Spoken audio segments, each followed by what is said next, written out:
ڕووفاتی 171 ئەنفال کراو بڕیارە لە مەراسیمێکدا لە چەند ڕۆژی داهاتوودا بگەڕێندرێتەوە هەرێمی کوردستان کە 72 ڕووفاتیان منداڵن و ئەوەی دیکەیان ژنن. ناسنامەی ئەم ڕووفاتانە زۆرینەی خەڵکی گەرمیانە کە لە یەکێک لەو گۆڕە بە کۆمەڵانە بوون بەر لە 2 ساڵ لە بیابانەکانی سەماوە هەڵدراوەتەوە لە پاش ڕێکارە یاسایی و پزیشکیەکان ڕادستی هەرێمی کوردستان دەکرێت. کۆبوونەوە بوو لەگەڵ موسسەی شەهید لە بەغدا و لەگەڵ تیمێکی هاوبەشی پزیشکی دادوەری هەرێم و حکوومەتی اتحادیە و بەستی گەڕانەوەی ئێسکوپروسکی 171 ئەنفالکراوی یەکێ لە گۆڕە بە کۆمەڵەکانی سەماوە و ئیشکردن بۆ هەڵدانەوەی چەند گۆڕێکی کە بەلای کەمەوە 2 گۆڕی ترماون داماناوە لە دوای مانجی ڕەمەزان دەست بە هەڵدانەوەیان بکەین.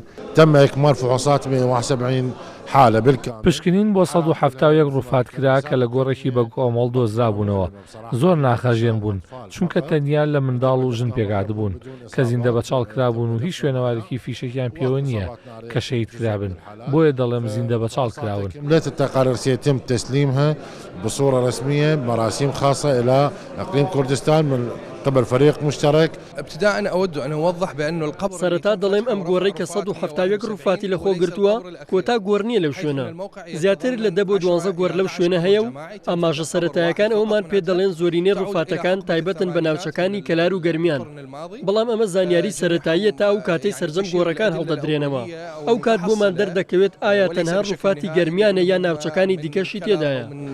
يعني مناطق سليمانية.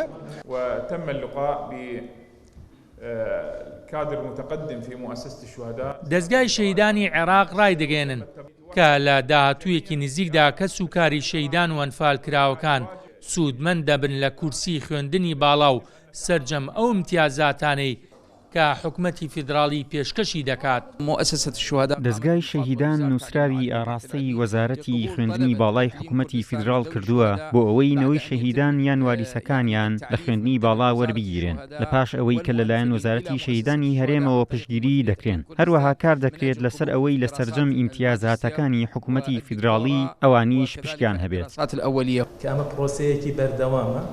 وەزارەتی شەهیدان و ئەنفال کراوەکانی حکومەتی هەرێم بە هاوکاری دەستگای شەهیدانی حکومەتی فیدراڵی لە هەوڵی ئەوەدان گۆڕەکانی دیکە کە لە بیابانەکاندان لە ئایندەیەکی نزیکدا هەڵدەنەوە.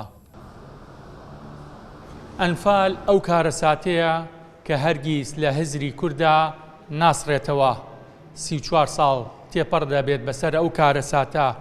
هێشتا بیابانەکانی عەرعەر و باشووری عێراق هەڵدەدرێتەوە و ڕووفاتی منداڵ و گەنج و ژن و پیاوی کوردی تێدایە.